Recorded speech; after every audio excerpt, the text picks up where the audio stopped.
অন্তর্বর্তী সরকারের প্রধান উপদেষ্টার প্রেস সচিব শফিকুল আলম বলেছেন, আমাদের গঠনমূলক সমালোচনা করেন, প্রশংসা করার দরকার নেই। আমরা চাই আপনারা প্রত্যেকটা বিষয় তুলে ধরেন।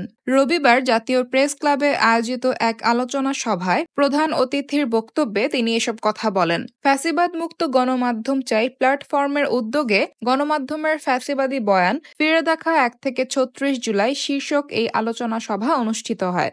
শফিকুল আলম বলেন, কিছুদিন আগে দেখলাম একটা বড় পত্রিকা প্রফেসর ইউনূসকে নিয়ে প্রশংসাসূচক 2-3টা লেখা লিখেছে।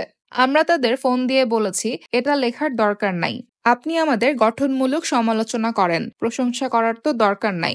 আমরা চাই আপনারা প্রত্যেকটা বিষয় তুলে ধরেন। তিনি বলেন, শনিবার অন্তর্বর্তীকালীন সরকারের 2য় অধ্যায় শুরু হয়েছে ঐকমত্য কমিশনের মাধ্যমে। আমরা চাচ্ছি পুরো বাংলাদেশের সব রাজনৈতিক দল এখানে কন্ট্রিবিউট করুক, বাংলাদেশের সিভিল সোসাইটি এখানে কন্ট্রিবিউট করুক। আলোচনা সভায় আরও উপস্থিত ছিলেন ঢাকা সাংবাদিক ইউনিয়নের সভাপতি শহীদুল ইসলাম, ফ্যাসিবাদ মুক্ত গণমাধ্যম চাই এর মুখপাত্র প্লাবন তারিক, আহ্বায়ক জয়নাল আবেদীন শিশির প্রমুখ।